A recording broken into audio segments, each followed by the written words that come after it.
Ils ont trouvé, ils ont décidé.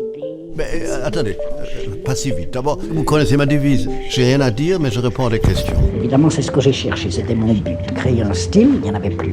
À mon sens, car il n'y a pas de style. Chanel, si vous me demandez ce que c'est la première styliste qui a donné cette attitude moderne que les femmes n'avaient pas avant.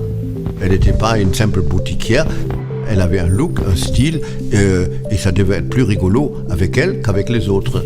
Coco, vous savez, elle a rien compris et tout compris. Ça veut dire, elle s'est compris elle-même. Elle trouvait qu'elle était parfaite, que ça lui allait bien, qu'elle était bien dans son temps. Et Chanel l'a apporté elle-même. Mais c'est déjà pas mal.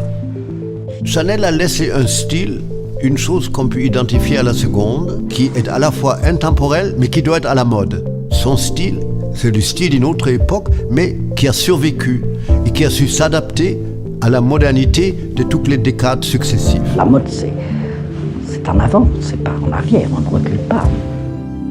L'élégance Chanel, c'est une attitude, un esprit, c'est une certaine abnégation d'une féminité à froufrou.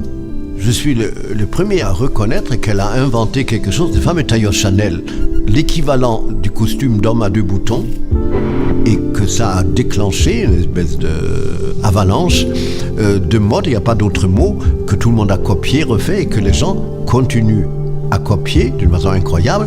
Les codes de Chanel, c'est assez rigolo, parce qu'au fait, si vous regardez les collections des années 50, 20, 50, il y a très peu de chaînes, il n'y a pas de CC, il n'y a pour ainsi dire aucun camélia. Et dans les années 80, il fallait vraiment aller à fond, parce que sinon, ça restait le tailleur de la Bourge avec les petits nœuds en tweed discret. Tout ça, c'est des choses que j'ai poussées, exagérées, et que j'ai fait rentrer dans la tête des gens comme si ça avait toujours existé. Mais c'est ça mon job. Je ne m'assois pas en disant on va faire du Chanel.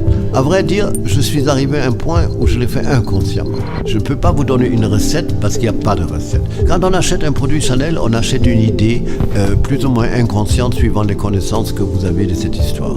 Le style de Chanel, c'est une idée, mais cette idée est gravée dans la tête d'une sorte de mémoire universelle, et ça, c'est quand même une chose assez rare.